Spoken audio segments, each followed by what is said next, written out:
Welcome to Introduction to Computer Science, Computer Programming. This is Lecture E. The component Introduction to Computer Science provides a basic overview of computer architecture, data organization, representation, and structure, structure of programming languages, networking, and data communication. It also includes the basic terminology of computing. The learning objectives for this unit, computer programming, are to define the purpose of programming languages, differentiate between the different types of programming languages and list commonly used ones, explain the compiling and interpreting process for computer programs, learn basic programming concepts including variable declarations, assignment statements, expressions, conditional statements, and loops, and describe advanced programming concepts including objects and modularity. This lecture focuses on advanced programming concepts. Object-oriented programming, or OOP, is a programming paradigm that is very popular today. Languages like C++, C#, Java, Python, and Ruby are object-oriented. OOP was first used in the 1960s, but did not become popular until the 1980s and 1990s. Its popularity can be attributed to several factors. First, it supports software engineering principles of modularity, which makes the programs easier to develop and maintain. Second, most commercial applications developed today contain a graphical user interface, or GUI for short. GUIs are composed of windows, buttons, and other widgets that are naturally expressed as objects. For that reason, many of the libraries that support GUI programming, for example, Windows Application Programming Interfaces, or APIs, are written in OOP languages. Objects in programming are similar to objects in our natural world. Objects have an identity. They're all called something, like chair or desk, so that people can refer to them. Similarly, each object in a computer program has a name corresponding to a unique memory location where the object is stored. Natural objects have attributes. For example, a chair has attributes like height, color, and position. Objects in programs have data associated with them, called instance variables. Finally, objects have behavior. Behavior means the things that objects can do. Most people do not necessarily think that a chair has behavior, but it does. It supports the person sitting in it. Similarly, objects in programs have behavior. These are the methods that are defined for the object. OOP is just one of many programming paradigms. It is one way of expressing a program for a given problem, but it is certainly not the only way. It is helpful to think of OOP as a way of organizing a program so that the data and related methods are stored together. This particular type of organization allows for code reuse, both because it is modular, but also because it allows for something called inheritance. Inheritance means that objects or classes inherit data and/or methods from other classes. This allows for less code redundancy. It is important to understand some terminology with respect to objects. Objects are not created until a program runs. Writing code for objects involves classes. Classes are the code definition for objects and are considered the blueprints for an object.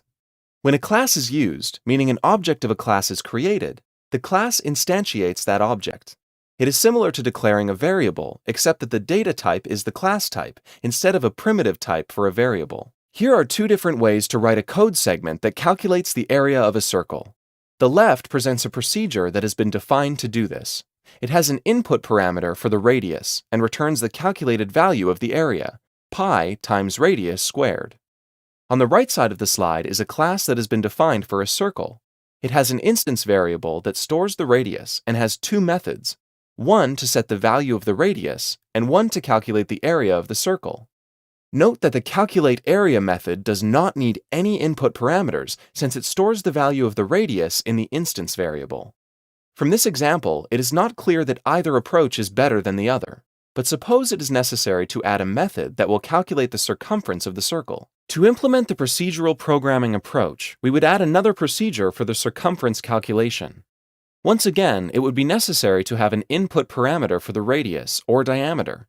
For the OOP approach, just add another method to the circle class. Nothing else would need to be changed, and this method would not need input parameters, since it would use the value of the instance variable radius in the calculation. To calculate both the area and circumference of the same circle, in other words, for the same radius, it probably makes more sense to program the solution using the circle class. This would store the two methods together along with the radius. OOP programs are often designed using tools such as Unified Modeling Language or UML. A UML diagram gives the basics about the class, the name, the attributes, also known as instance variables, and the methods. This is very useful when building a design with all the classes in a program. It gives a snapshot of how the different classes are related and what they do. On the right side of the slide is an example design for a class called BMI Calculator. In this class, assume 3 instance variables, doubles that store the weight, height, and body mass index, or BMI, for the class. Now, assume the following methods for this class. setWeight sets the value of the weight instance variable. setHeight sets the value of the height instance variable. CalcBMI calculates the BMI and stores it in the BMI instance variable. OutputBMI prints the value of the BMI instance variable to the screen. OutputBMI category, which outputs to the screen the weight category for the BMI that is stored in the instance variable. Note that this design is not for the program written in the previous 2 lectures for calculating BMI. That program was a simple program that did not include any classes with instance variables and methods, just a class with a main method. Instead, this is what a class might look like if a class were used for calculating BMI. Inheritance is a very powerful feature of OOP. It allows us to define classes based on the definitions of other classes. Classes can inherit methods and/or instance variables from another class. This allows for a lot less code redundancy because it defines instance variables and methods for a class that can be included in many other classes without having to rewrite them in the other class definitions.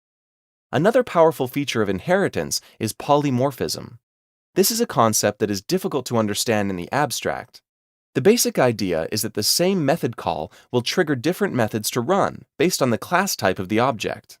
It is not necessary to understand polymorphism at this time, but it is important to know that it is possible with OOP and inheritance. Here's a sample UML diagram that shows inheritance. In this diagram, the base class or the parent class is the banking account class. It has 2 instance variables defined, one for the account number and the other for the balance of the account. It also has 4 methods, one to set the value of the account number, another to set the value of balance, a third to get the value of balance, and finally, a 4th method to print all the account information to the screen. There are 2 child classes, checking account and savings account. These 2 child classes inherit all the methods and instance variables from their parent banking account, but they also add more instance variables and methods to their classes. For example, checking account has 3 instance variables, the 2 inherited ones from banking account, and one defined specifically for it, named overdraft. Similarly, it has 6 methods, 4 that it inherited, plus the 2 that are defined for it, named setOverdraft and getOverdraft. Savings account inherits the 2 instance variables from banking account, and has one additional one, interest rate. It also inherits 4 methods and has 2 additional methods, set interest rate and accrue interest. The important concept to remember about inheritance is that the base class or the parent class defines instance variables and methods that are inherited by the child classes. This eliminates the need for the child classes to redefine these instance variables and methods in their own classes, which leads to less code redundancy. But the child classes can also add their own instance variables and/or methods to the inherited ones. In this example, both checking account and savings account have instance variables named account num and balance, but only checking account has an instance variable named overdraft. Savings account does not have this instance variable. Similarly, the savings account class has an instance variable, interest rate, that the checking account class does not. Modularity is the separation of code into individual components. Objects provide modularity in OOP languages, but non-OOP languages support modularity too. Procedures, subroutines, and functions are all examples of modules in code. The purpose of modularity is to organize the code into separate components, each of which accomplishes a particular task. This allows for code reuse. The component is defined once, but can be called many times. Also, when the program is divided into components, it is easier to maintain and comprehend the code. Any changes to one component will have minimal effects on other components. Also, if changes to the program are required, it is easier to identify which component needs to be modified, since each component has its own purpose. For example, if the format of a program's output is incorrect, the programmer would know to look at the component that produces output. Encapsulation builds on modularity to provide what is called information hiding. Objects can specify whether instance variables and methods are public or private. If they are private, they cannot be accessed directly outside of the class. Typically, instance variables are private and some or all methods are public. When an instance variable is private, it cannot be accessed from outside the class, which prevents other code from changing its value. Instead, the class will provide public methods that can change or retrieve the value of the instance variable. When a class or object is well encapsulated, the details of the implementation of the class are hidden from any other code that will use that class. Also, instance variables can be changed and accessed only by the public methods of the class. These public methods control what valid values are for the instance variables and when the methods can be called. If the variables were public and could be modified by any code, there would be no guarantee that the values were valid. For example, if there is an instance variable of a well-encapsulated class that is used as the denominator of a fraction, the methods that set this value could ensure that it was never set to 0. If the class were not well encapsulated, say the instance variable was public and could be changed by any code, there would no longer be a guarantee that the instance variable was not 0. Any other code that uses this class accesses only what is called the interface of the class. This interface is made up of the public methods of the class and any documentation about the class. When accessing the interface, the focus is only on the details needed to use the class, not on how the class is implemented. This concludes Lecture E of Computer Programming. This lecture introduced object-oriented programming and concepts such as inheritance, modularity, and encapsulation. The lecture also described the differences between classes and objects. This also concludes the unit titled Computer Programming. This unit presented the purpose of programming languages, the different types of programming languages, how a program is compiled or interpreted, what common programming language constructs are, particularly in Java, and what OOP is. This unit also offered an understanding of how programs are designed and implemented, what code looks like, and what objects are and why they are used.